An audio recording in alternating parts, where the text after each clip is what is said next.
Before we get into this episode, I have something really exciting to share with you, my love.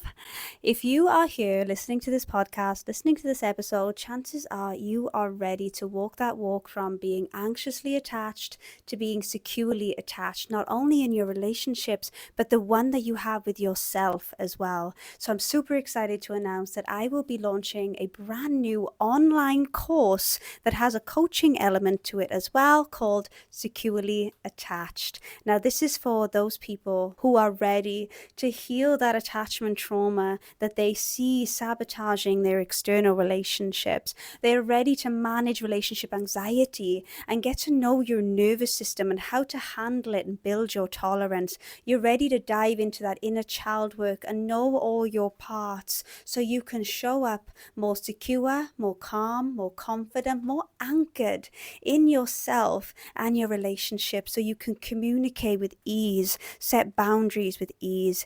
If this sounds like something that you want to develop in your life and you want to be part of this program, I'd love to invite you to join the waitlist for Securely Attached. It will be launched in the spring of 2025, and you can sign up for the waitlist at sammyreedcoaching.com.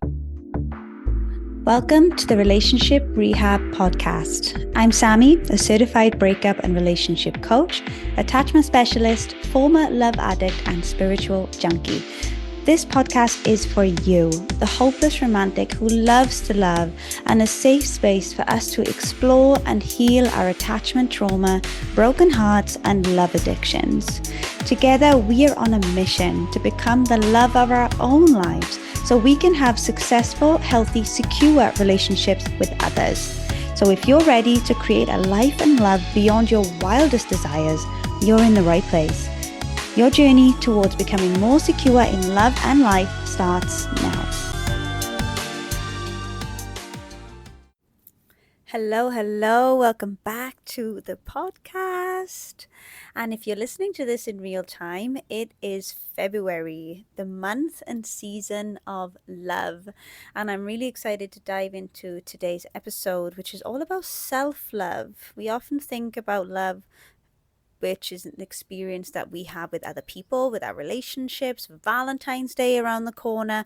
But we often tend to neglect self-love, especially as anxious hearts. So this episode is dedicated to you. Maybe you've got questions about self-love and how to cultivate it and create it and expand it for yourself. So this is going to give you some insight into how we can shift from a place of self-abandonment, which is probably what we're most familiar with, to a place of self-love. Before we dive into this episode, though, I want to ask you a big favor. In the season of love, I would love it if you could show me some love and give this podcast a rate and review to let me know that you are here, that you're listening, and you're enjoying the episodes as well, so I can continue creating more for you. I'd love to hear from you as well. If you want to send me a DM and just let me know which episodes are your favorites and what you're listening to at the moment, or this episode as well and what you took away. I'd love to hear from you. All right, so this episode, along with the fact that it's the month of love and it's inspired me to go in this direction because we often neglect self-love, it's also inspired by a client call I had the other day with one of my male clients who is very familiar with self-abandonment and has seen it coming up in his relationships. He's in his 40s now, and we're building up a lot of awareness around how he has been self-abandoning. We're going to go into that in this episode of what that looks like and how we can start to shift him into a place of self-love. And he really caught me by surprise when he said, "Sammy, how the hell do I love myself? What does it even mean to love myself? Please enlighten me. I have no idea." And it caught me for a moment. And I was like, damn, there are a lot of us in this world that don't know what it means to love ourselves, or may have a distorted opinion on what it means to love ourselves. And I have for sure been in that space as well, where I've been questioning, what does it actually mean to love myself? Because for so long, I've actually been shamed of loving myself. It's like an icky term to love yourself, and we're not to do that. That means that you're egotistical, that you're pompous or whatever. But it's actually so, so important for us to have this deeply loving relationship with ourselves. So in this episode, we're going to dive into what it actually is, how it's often mistaken for self-care. So I asked my Instagram family also, what do they mean? What do they think self-love means to them? And some of the answers that came through were self-care references, like I take myself out to dinner, or I buy myself something nice, or I take a bubble bath. This is kind of one of the common myths of what self-love is, but that's actually self-care. That is a more superficial, artificial way of showing your self-love, is through this way. And then we're going to go into what has happened in our past. Not too much, don't worry, we're not going to go too heavy and deep, but just an insight into some of the childhood trauma we might be holding on to that is influencing the way that we love ourselves. So we're going to go into some of those limiting beliefs or distorted viewpoints that is blocking us from really leaning into a space of loving ourselves. And then we're going to explore self-abandonment. Like I said, something that we may be more familiar with, and how we may be abandoning ourselves in life and relationships, and breaking that down together and how it shows up, but also the impact that it has. And then we're going to summarize this beautiful episode up by giving you some tools and tips on how to start to cultivate and expand into this space of self-love. So this really is for you if you are single, or you're dating, or even if you're in relationships and you're noticing that you are abandoning your own needs and suppressing your emotions to make others comfortable so they don't leave you. So you may be seeing yourself abandoning either in dating or relationships, or as a single person as well. So going to give you some practical steps to really shift from that space to self-love. All right, so I want to start by asking you, whether you got a pen and paper by your side, or maybe you just want to give a brief pause for yourself and ask yourself that question: what does self-love mean to me? What does it mean to love myself? And really see what comes up for you. What are some of the answers that just come to the surface? What does it mean to love yourself? And if you don't know what that means, then you're in the right place. Don't worry. But just take a moment to just write down some of the things that come up for you. What does it mean to love yourself? If you want to pause, I would invite you to do so. And when I asked my Instagram family this question, what does it mean to love yourself? We had some beautiful answers coming through that I want to share with you. So this is what you came up with on Instagram. Self-love is when I accept myself. Self-love is understanding myself and being compassionate. It means not criticizing myself and seeing my thoughts as negative. Self-love is when you respect yourself, so you don't put yourself through anything that could hurt you. It's an interesting one. It means you can say no. You love yourself enough to say no to others. Self-love is forgiving. Forgiving others, but because you need it to. It means not tolerating bullshit. If you don't like something, you walk away from it. Easy, right? Self-love is forgiving yourself when you make mistakes. Self-love means not being in a relationship with someone because you feel like you need them, but rather because you want them. Self-love is understanding that your significant other doesn't complete you because you are already complete within. Self-love is not depending on anyone because you're your own best friend. And we're going to talk a little bit about this hyper-independence and coming back to an independence as well. Self-love is always being in the process of becoming a better person. Self-love is being happy when you're alone. And the last one is self-love is taking action aligned with your needs, values, and worth. Such beautiful responses. And maybe you want to steal a couple of those as well that resonated with you. But to just really have an understanding, even if you don't feel like you're quite there yet, but you have something to work towards of what it means to you. Now, I don't know about you guys, but I grew up thinking that self-love was selfish. It wasn't good to be loving on yourself. And this is often the types of people that have past experiences where we believe that our needs, our boundaries, our desires are not as important as others. So, whether this is through conditioning or learning, we've adopted these, let's call them myths about self love, but they're beliefs. And that's one of them that I know that I grew up with, which is self love is selfish. So this is when there's been a lack of emotional attunement either to our parents and to ourselves, and we are putting other people's needs before our own. And if we do ask for something or we're needing something, we are shaming ourselves for that. Oh, don't be so needy, don't be so attention seeking. We hear this a lot, right? Like, she's such an attention seeker. Or if you say no to something, don't be so selfish. You're always thinking about yourself all the time. You never think of others. And it's these types of things that can really grind us down and form this belief that self-love is selfish. I remember observing some of my family members gossip about people that would have stern but appropriate boundaries and would often advocate for themselves, and it made others so uncomfortable because those people didn't know what it meant to love ourselves, to love themselves. So when we feel uncomfortable with people setting boundaries or expressing themselves, just take a look at that discomfort. What is this discomfort here to show me? Why is this uncomfortable? Is this something I'm not used to? Is it something that I want to do for myself? It's always so interesting. So I had to observe that then as a child, my family members berating people that did that. And I associated it with, if I started doing that, then they're going to start saying the same things about me. And I don't want that because I have the fear of abandonment and rejection. So I'm going to don't do that. Don't love yourself because it might lead to abandonment and rejection. And that's another myth, that we hold ourselves back because of that.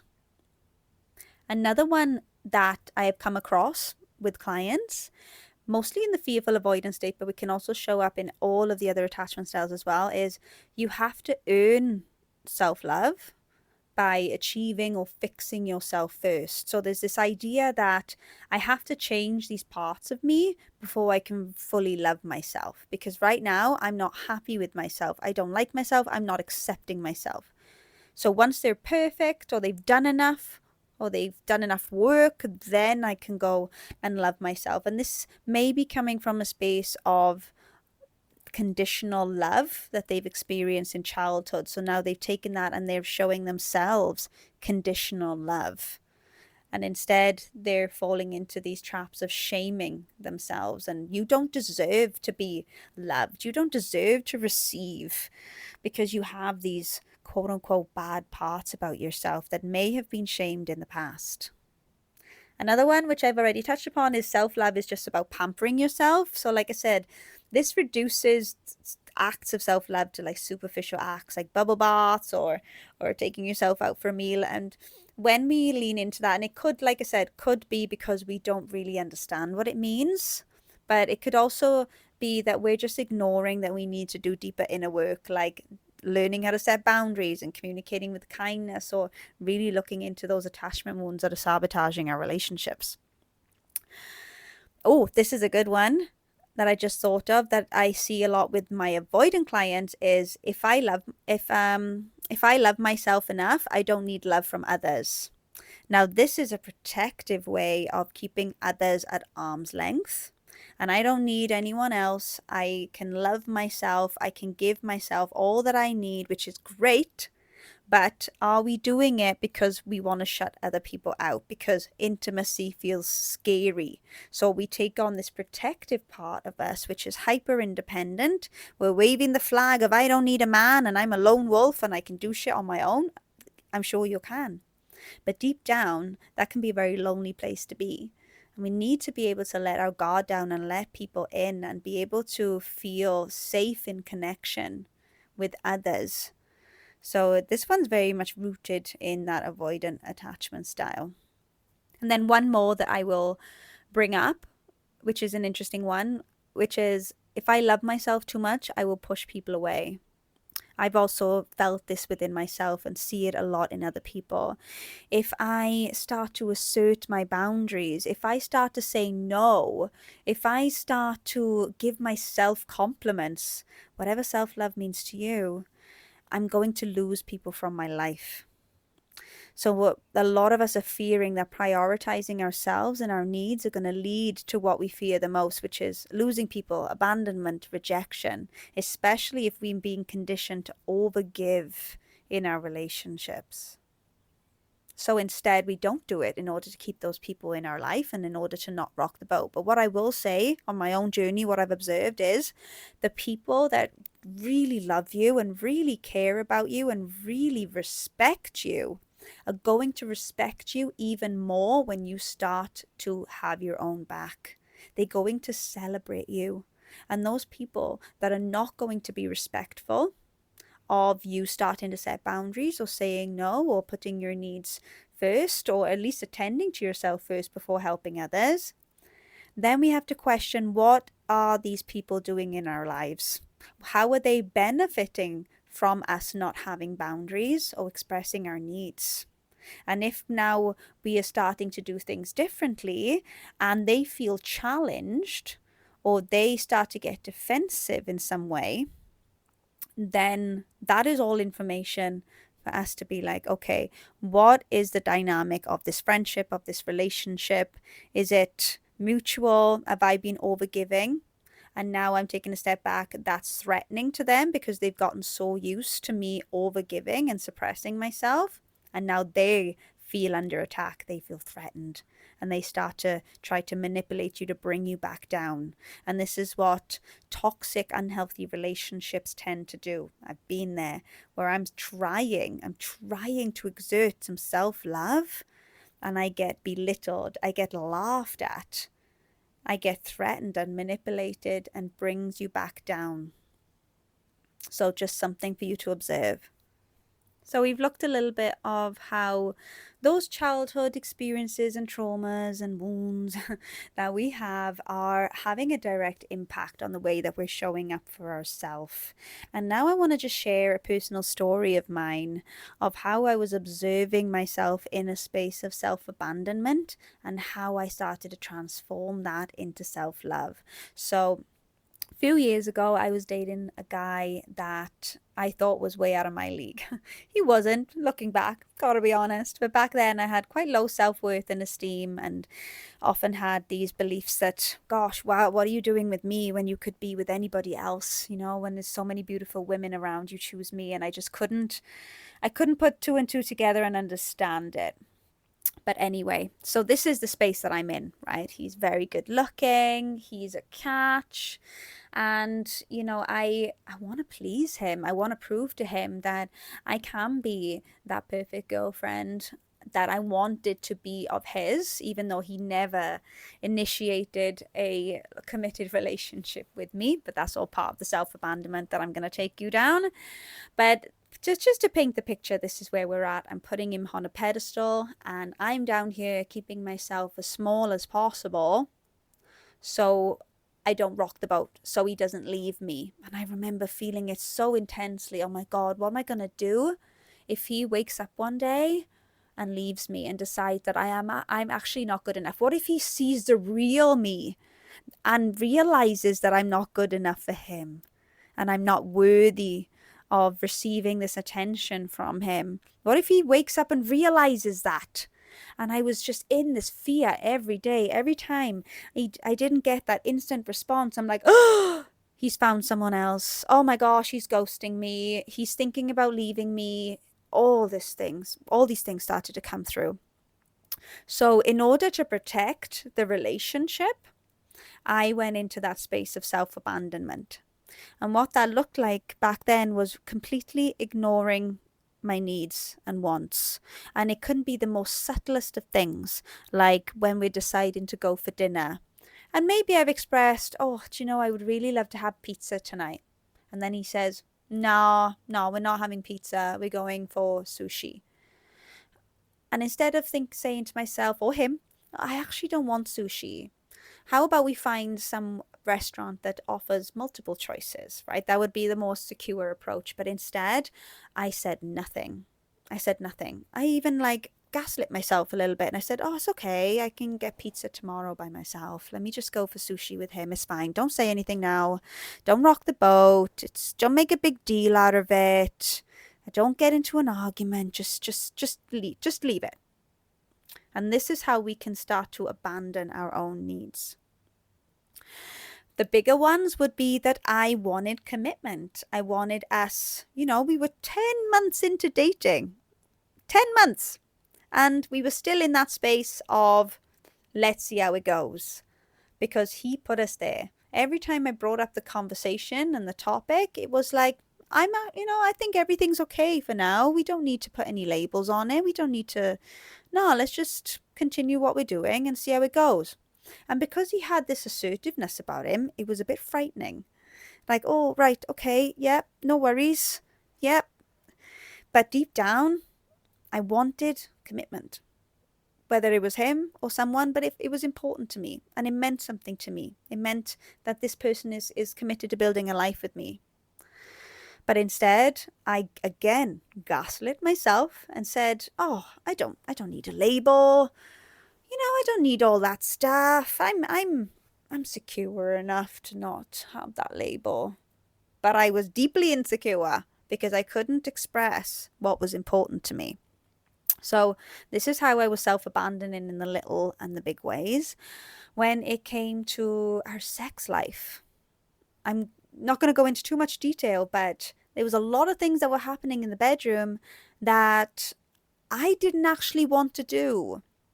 I wanted to say no. I wanted to say that actually I'm not comfortable with that. Or can we try it this way instead? I think it would be better for me. No, I was going into those pleasing behaviors of like, okay, yes, let me do this because I know he likes it. Or let me not say this because I know that he doesn't like it. So I'm constantly attuned to what he wants and desires and not my own.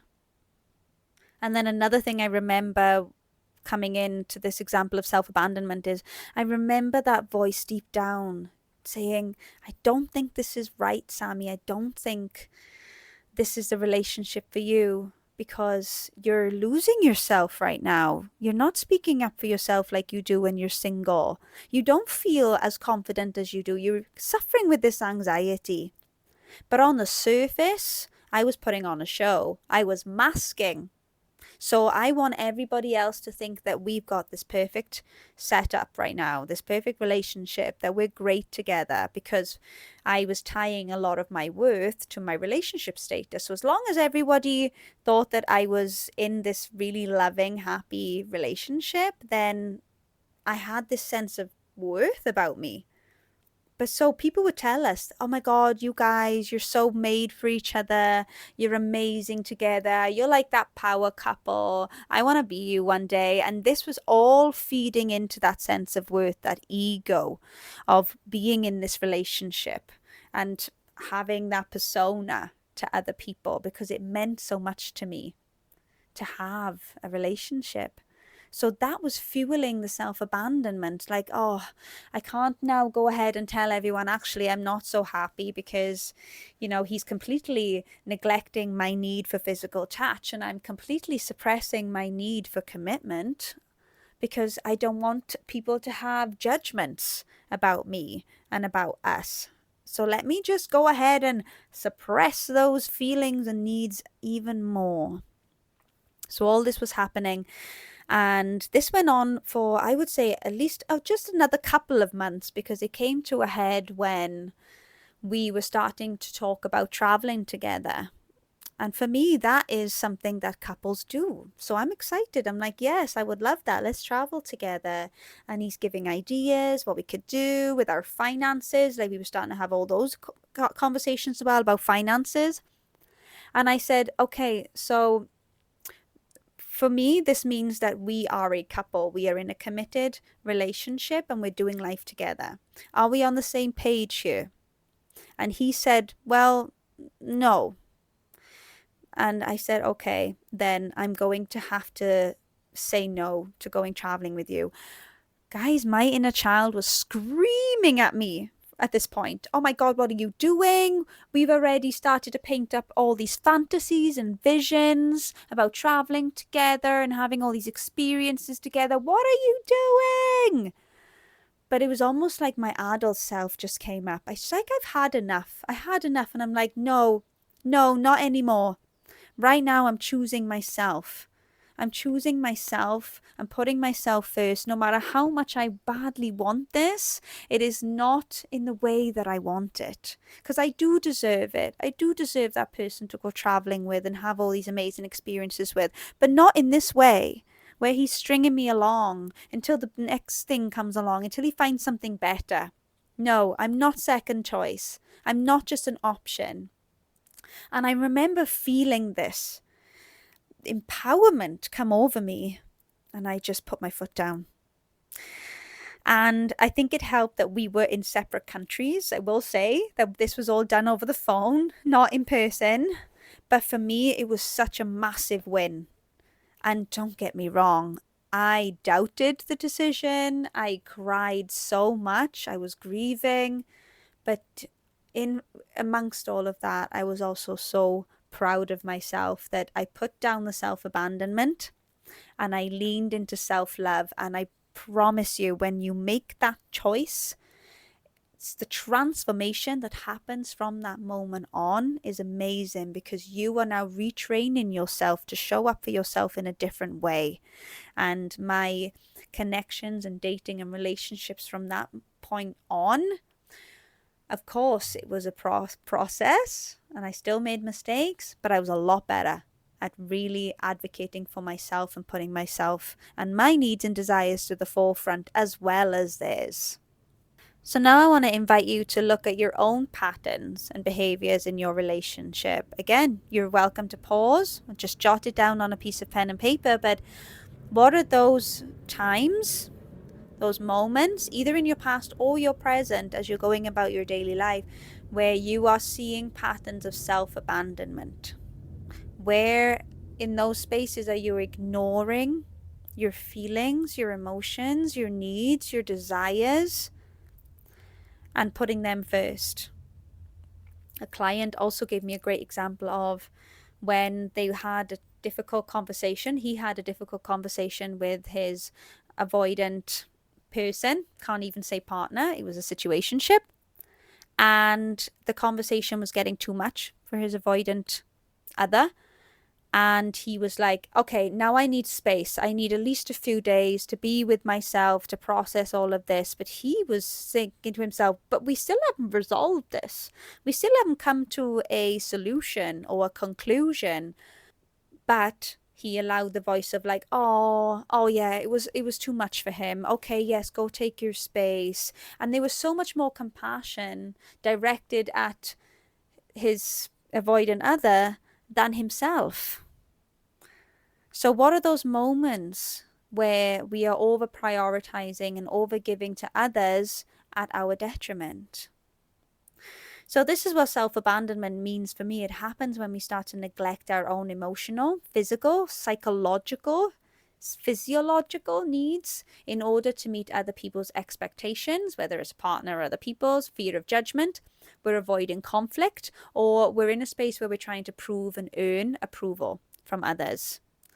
And it's an act of disconnecting from ourselves. We become completely disconnected from our feelings, desires, and boundaries out of this fear, conditioning, or lack of self-worth.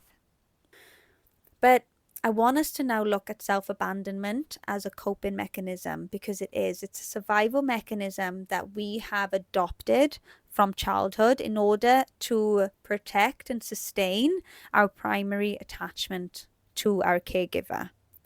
So if we have had environments where our needs were not acknowledged, or they were shamed, or we were punished, or love was withdrawn from us because we were expressing needs or boundaries or our emotions, of course, we are going to then learn that these are bad things, that we are not to do that if we want to receive love and attention from our primary caregiver. So now we're having to suppress our emotions in order to feel safe in our relationships with our parents and stable. We may have learned that love and acceptance was conditional. So as long as we were good girls and boys, as long as we did well in school, as long as we did what we were told and didn't speak up or throw a temper tantrum, then we would get love and attention and praise and sweets. But what used to be a survival coping mechanism that served us back then in our childhood is now actually sabotaging us in our adult relationships. And it could be sabotaging the relationship that we have with ourselves as well. So when we are in a space of self-abandonment, this can be really draining. I remember thinking to myself, God, relationships are exhausting. If this is what it means to be in relationship with others, I actually don't know if I want it. Maybe I am better off being by myself, because then I don't have to do things that I don't want to do, because then I can just think about myself. And we get tired of overgiving and being in relationship where our needs are being ignored either by ourselves or others, and feeling disconnected and always having to live a life that is made up of that other person's needs, wants, and desires and boundaries. So this can be a really tough and exhausting place to be. And this can then lead us to completely lose ourselves. I remember coming out of my emotionally abusive relationship years ago where I completely forgot who I was, because I've been so enmeshed in him and staying quiet and just doing what he wants to do and agreeing with what he believes to be true. I completely forgot about who I was and what I truly wanted, because I spent so long molding myself to fit into his life and his ideal of what he wants me to be.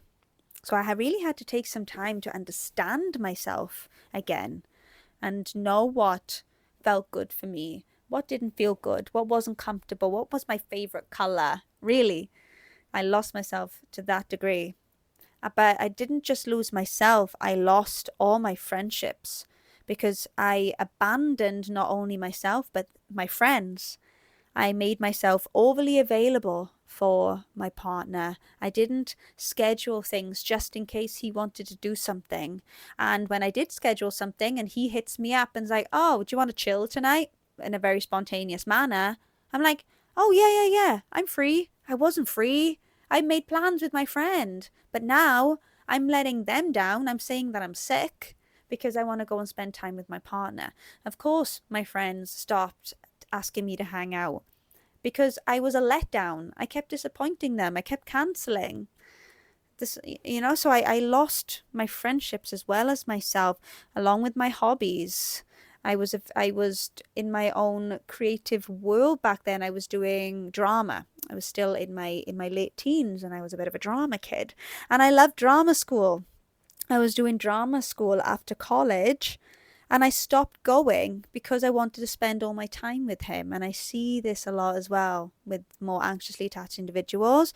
We tend to stop prioritizing the things that we used to do, whether it's drama club, whether it's meeting friends on a Friday night, whatever it is. We stop doing that because we want to spend all our time with this person. So it's like the complete loss of identity in all ways of looking at it. Now, over time, this is going to lead to relationship burnout and resentment. We are in a space of constantly giving without receiving, even though we may have gaslit ourselves into thinking that we don't need to receive, that we are givers, and we pride ourselves on that, being that person where people come to us to be the shoulder to cry on. We don't need needs from others to be met. We love to be needed. But in time, with the lack of reciprocation, it's going to lead to resentment. You may be feeling it already, this emotional exhaustion and bitterness towards people. That when they ask something from us, and we say yes when we really want to say no, and we're having to deal with that griping sensation in our stomach of like, oh gosh, I hate it when they ask me to do this, and we start to distance ourselves from them. We start to disconnect because we're so afraid to speak up and say, actually, I know that I used to do this for you every week and now you've become accustomed to it, but actually I don't have the energy for it and the capacity for it. I'm actually really busy with work right now, or whatever it may be. And I don't want to start feeling resentful towards you because I really value our friendship or our connection, whatever it is. Like I said, the people that love and respect you fully and want you to be your authentic self is going to hear you out, is going to understand, and maybe even work with you to be able to really hone in on that self-love. So start to take a look at all the different ways where you may be feeling resentful or bitter towards the people in your life, and ask yourself, am I over pleasing, over giving in these spaces? Am I abandoning myself and putting them before my needs and desires? And if this is going on for years upon years, where it's now a 20-year marriage, what we often see presenting is chronic anxiety or depression in people, or chronic diseases in the body that are showing up in autoimmune disorders or muscle diseases, where people have suppressed their needs and feelings for so long, it's now manifesting in their body in this way. I know Gabor Mate speaks a lot about that. When we don't have our own back and we don't value ourselves in the way that we do, it shows up in one way or another, whether it's an emotional disorder like anxiety, depression, or a physical disorder like rheumatoid arthritis and endometriosis, all those different disorders as well. And this is because we have been living for so long with this ongoing emotional distress. And you may be thinking, well, I have chronic anxiety or bipolar personality disorder, whatever it is, or autoimmune diseases, but you may not be conscious of the way that you have been self-abandoning because you've gotten so used to it. It's now chronic self-abandonment, where you've numbed yourself from the bitterness and the resentfulness, and maybe you've taken more of an egotistical approach on being the pleaser, the giver, that person who is needed. And again, going back to this same client that we were talking about in regards to self-abandonment and trying to cultivate more self-love, another thing he said to me was, when we were talking about supporting him to exit the situationship because it was going nowhere, he said, do you know, I gave so much to him. I sacrificed so much in this relationship, and I didn't get anything back in return. I didn't get the same level of care that I gave them. So another thing to be curious about, are we giving and pleasing because we're leading with the expectation that we want the same level of care, attention, and love back in return? Now, you do deserve that. But what is the difference between having that specific expectation? So, for example, I'm going to make myself available to you every evening because I know that you come home from work super stressed out, and I'm going to do this for you because I love and care about you so much. And then, but I want the same level and care every morning because I wake up with chronic anxiety, and I want you to be fully there for me every single morning because I'm doing the same for you. Then we need to start to think, are we giving in order to receive the same amount of love, care, and attention, when we're neglecting whether this person is actually capable of that?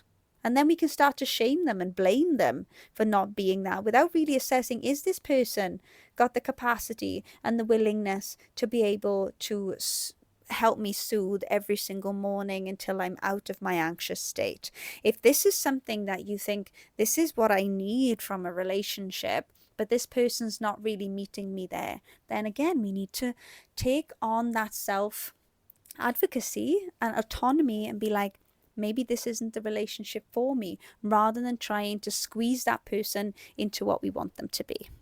So now let's start to move towards the direction of how we can start to really cultivate that self-love from within and move away from self-abandonment. So the way that I see self-love in my own journey when I was going through this, and I gotta say, I was on, let's call it my self-love journey for 5 years. Now, I'm not saying that's how long it's going to take you.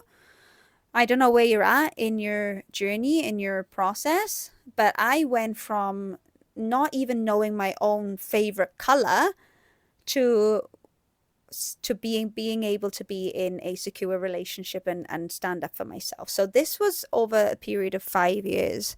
And I remember reading about this somewhere where there was like these 3 pillars of what it means to love yourself. I call it the 3 A's as well. So the first one is self-awareness.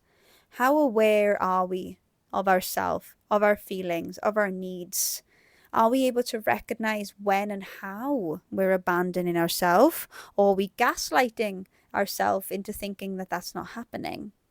How conscious are we of our patterns, our behaviors? How attuned are we to ourselves? And this doesn't make me feel comfortable, so I'm going to say no.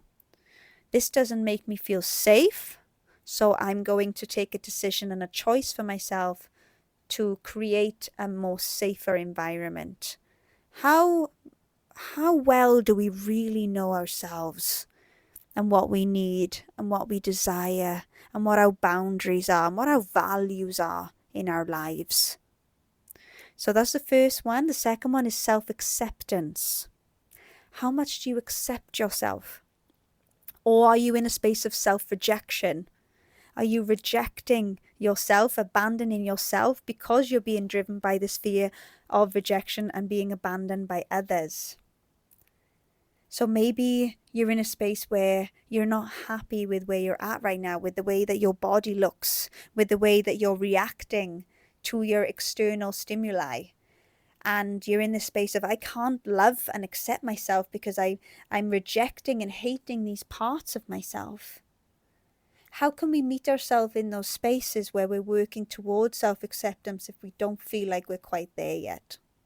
I'm working on accepting these parts that I've been shaming for so long. I accept that I have made mistakes in the past. I have abandoned myself in the past, and I'm moving towards forgiving myself for that past self-abandonment. I know now that it was a survival strategy to keep me safe. I'm working on embracing that my feelings and needs are valid and they deserve to be respected, even if they are not met. So I can still have my need for more intimacy respected and heard and understood, even if my partner is also telling me that they cannot meet that level of intimacy.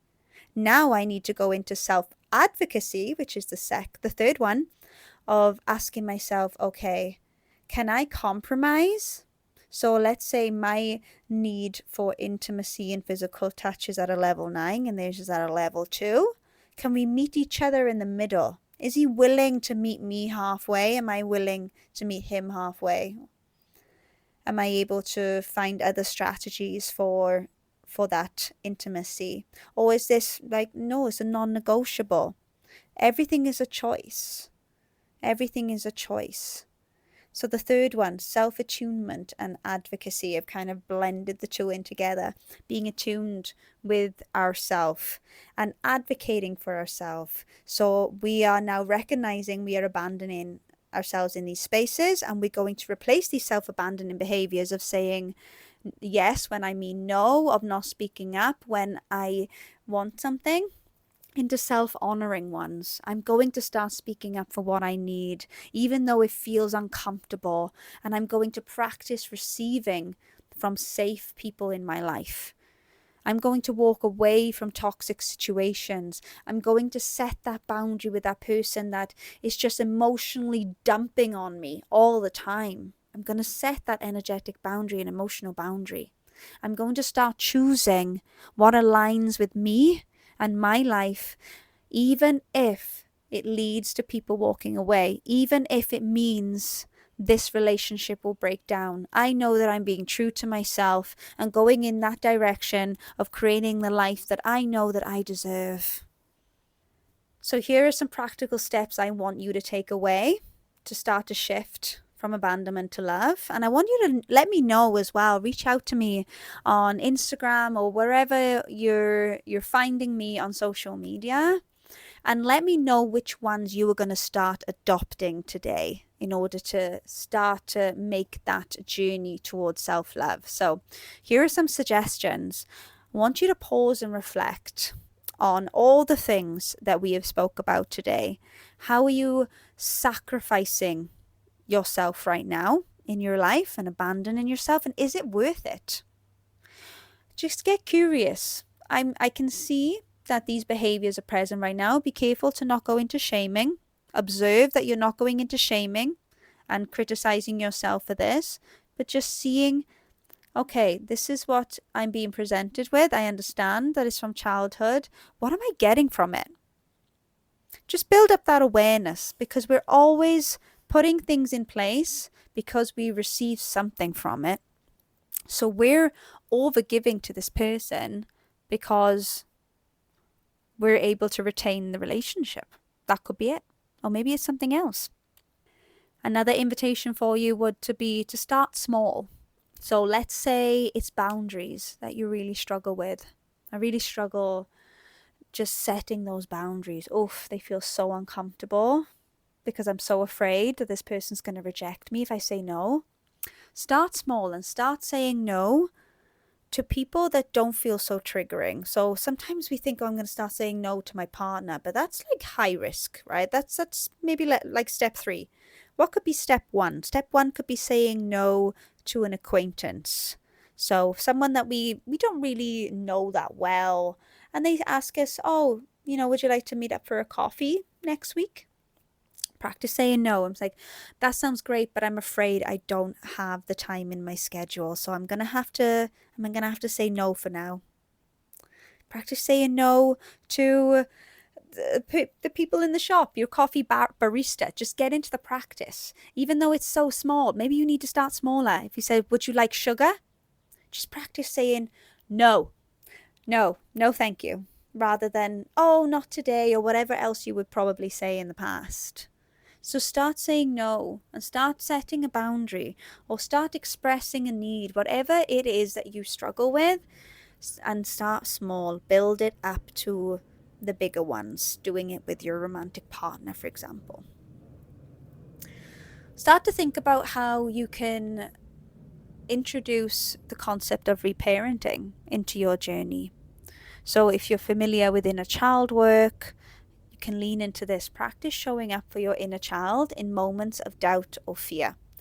So let's say, oh, I don't want to say no to my partner when he asks me to do this because my inner child is frightened of abandonment. How can I be in the space for my inner child right now before I go ahead and say no? So that could be through acknowledging. I acknowledge, I can see, I understand that you're afraid to say no right now, because when you said no in the past, it led to punishment. It led to a withdrawal of love. How can you create more space and more love for yourself, that even if I say to my partner that I do not want to do this, and it ends up in a fight, it ends up in whatever way that it ends up, I know that I have my own back and I can go back to that. So how can we start to show up for our inner child in these moments? Maybe affirmations and mantras is something that you resonate with. Start developing a self-love mantra routine. I deserve the love that I freely give to others. Every time I choose myself, I rewrite my story of worthiness. I am worthy of the love I give to others, and we can start to create that self-love mantra ritual for yourself. And just through those daily, small but impactful self-love rituals, and it really does need to be a consistent practice as well if we want to be able to integrate this into our lives. Just like learning a new skill needs to needs to be consistent practice. So inner child check-ins, gratitude for yourself, a love for yourself, maybe mirror work where you focus on those parts of yourself that feel very uncomfortable and that have been shamed in the past. Working on that self-compassion piece as well. Now, if you're someone who's like, whew, I'm excited by this, I'm going to do what I can, but it still feels like I've got a long way to go. This feels very uncomfortable, if not unsafe, for me to start moving into this space of self-love and stop self-abandoning. Reach out to me. Let me see if I can support you in this journey. Sometimes we need to be able to create, well, let me retract that. Not just sometimes, all the time, we need to create environments for ourselves, have people in our lives that can support our journey, that can encourage us, that can be our biggest cheerleader when we're not. If you want to talk about how we can work together on this, just reach out. We can have a conversation and I can support you with that. So in conclusion, I hope that you have taken a lot from this episode on how you can start to cultivate more self-love for yourself and notice those moments of self-abandonment. And I just want to leave you with an invitation to start choosing yourself every day, no matter what. And this could be something so small of just accepting that I just self-abandoned right there. Okay. I noticed it. I'm becoming more self-aware. I'm still choosing myself. I'm going to choose to make a different choice next time. Let me see how I can support myself to do that. And as we approach Valentine's Day, just celebrate yourself, love yourself, lean into all the self-care, but also lean into what it really means to love yourself. So reach out to me, send me a DM, let me know how this episode has supported you and helped you. I always love to hear from you guys. I really, really do. And yeah, I will see you next week for another wonderful episode here on the Relationship Rehab. And don't forget to always choose yourself every single day. Thank you so much for joining me on the Relationship Rehab podcast. I hope that this episode has supported you in healing, growing, and evolving out of insecure attachment and unhealthy relationship patterns and into safe, authentic love with yourself and others.